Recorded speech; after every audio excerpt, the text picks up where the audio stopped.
start us off. Hey, Brittni, how are you? I'm good. How are you, Doug? I'm good. Good to see you again. Congratulations on an excellent season down there. Thank you. Thank you. Tomorrow is International Women's Day, and I'm wondering how that resonates with you in the position you're in with this basketball team. Yeah, it's exciting. It's obviously important to celebrate, women and particularly women in sport. Walking around this G League bubble, it's been really awesome to see women in just about every single position there is, not just coaches, but medical staff. There's a female GM, female officials, video coordinators, equipment managers, PR staff, basketball operations were everywhere. So definitely a day, of celebration and acknowledgement. So it's important to celebrate and talk about.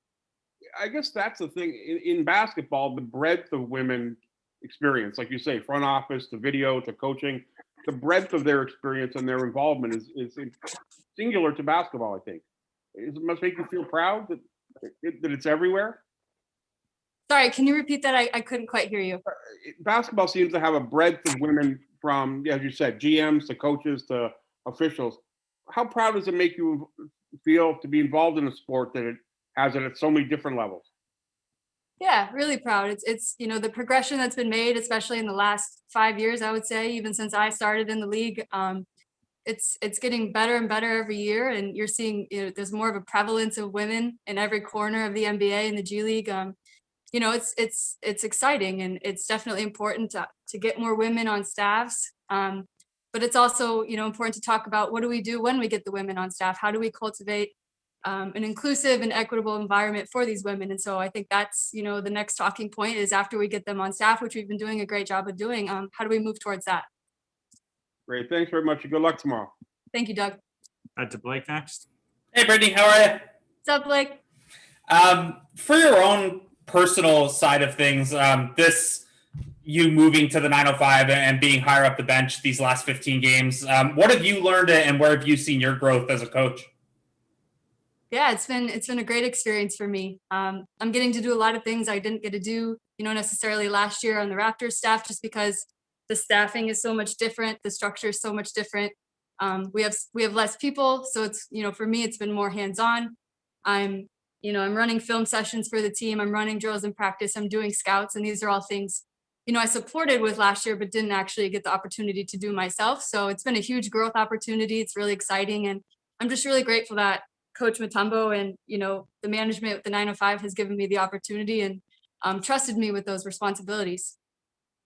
Great, thanks, Brittni. Thanks, Blake. Go to Randy next. Hi, Britt. Blake stole my question, but I'm going to kind of improvise. Just what's been the most fun about that part where you've had that increased role? What have you enjoyed the most? Yeah, I think it's just that growth opportunity of being trusted with that responsibility. I give Coach Mutombo a lot of credit. He's really put me out there and given me the reins on certain things, and instilled a lot of confidence in me. And so it's been fun to do things I haven't done before in this sort of capacity, and every day get better and better and more comfortable with it. So I'm just grateful for the opportunity, like I said. Is there a specific part that you really enjoyed more? I think Coach Mutombo said that you were more in terms of special situations, late game clock situations. Is there something that you've really liked about that you realized, oh, this part's awesome? Yeah, that's something, him and I talked about a lot last year when we were playing buddies, with the Raptors staff. So on the plane home, often we talk about those special situations and end of game situations. And, I expressed that I had a particular interest in that, and that I really love to dissect close games and different, options we could go to defensively and offensively in close games, and study what other coaches do. And so he kind of gave me, the reins, gave me the responsibility and said, hey, you study this and you take it over. So end of games, that's something, I feel really prepared for, and that I've done a lot of studying on, and it's really exciting to actually do it in a game now. Last one for you. I know teams can take on sort of the identity of their coaches, mostly their head coaches. People talk like that. But when you look at the team, where do you see them taking on part of your identity?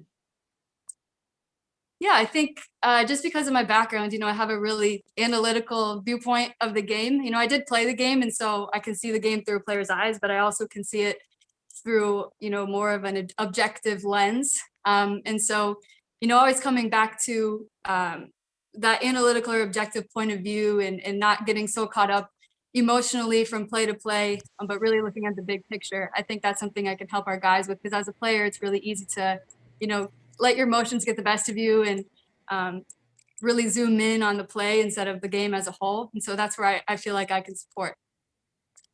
Nice. Good luck tomorrow. Nice seeing you. Thanks, Randy. Go to Amy next.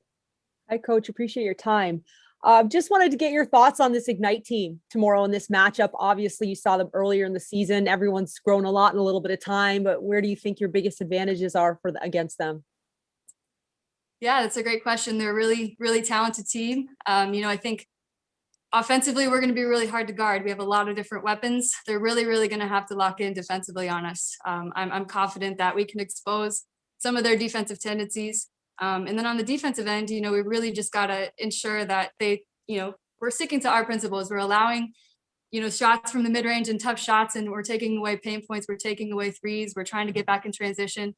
So really, we're just focusing on what we do best and hoping that takes care of what they're going to try and do. Are you guys as a staff, like you're sticking to your scouts, like whoever had the scout for Ignite is going to have it tomorrow? Is that how you guys are staying with it? We're actually doing it by committee, for the Okay. playoffs. We're all contributing in our different areas. So our defensive specialists will focus on their defense and offense will focus on offense, and I'll handle the special teams. And we're all, doing it by committee, but we're all watching the games. We're all hands on deck here. But yeah, the person who had the scout originally will obviously have a more holistic view of the team. But again, we're all watching all these games and contributing. We had a 2-hour meeting today just to talk about them. So it'll be all hands on deck. I only asked because I think JB said we were perfect. Our game record was perfect when you were on the scout. So I was hoping you were going to say yes, but maybe later on. Yeah. Have Well, a good sleep tonight. thank you. Appreciate it, Amy. We'll end with Savannah. Hi, Brittni. How's it going? Hi, Savannah. When you have a lot of experience, obviously coaching up with the Raptors and now here at the 905, what's something that has made this group pretty special to you this season? Yeah, well, these guys, they really just want to be coached and they want to get to the next level. So it's been, really, really fun to get their buy-in. It's really, they're really hungry and they're really eager and they're really fun to coach because of that. And as a staff, we're all here. We're trying to help each other. It's a different situation. We're in a bubble. We have less staff than we maybe normally would. So again, all hands on deck. We're all, it's a really unselfish group, a really loving group. And so we're all just trying to help each other and get each other to the next level. So all in all, it's been a really positive experience and we're trying to get out of here with the trophy. And looking back at the regular season, what has been the highlight that comes to mind? Yeah, I don't know if there's just one. I think the most exciting part has just been seeing the growth from game 1 to game 15. And, it's such a short amount of time. You don't know if you're going to see a lot of growth, if it's actually going to stick, if they're actually going to listen to what we say and if we actually see the results of it.